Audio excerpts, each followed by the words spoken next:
Telugu TV న్యూస్కి స్వాగతం. భారీ వర్షాలకు జిల్లా వాసులు అప్రమత్తంగా ఉండాలి. ఉల్లి, మొక్కజొన్న, టమోటా రైతుల పంట కోత వాయిదా వేసుకోవాలని సూచన. జిల్లా కలెక్టర్ రాజకుమారి గనియా.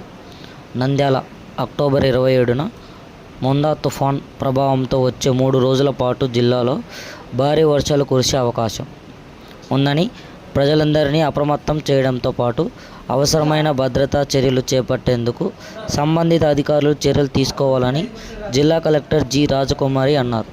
సోమవారం కలెక్టరేట్లోని పీజీఆర్ఎస్ హాల్లో తుఫాను ప్రభావ భద్రతా చర్యలపై కలెక్టర్ అధికారులతో సమీక్షించారు.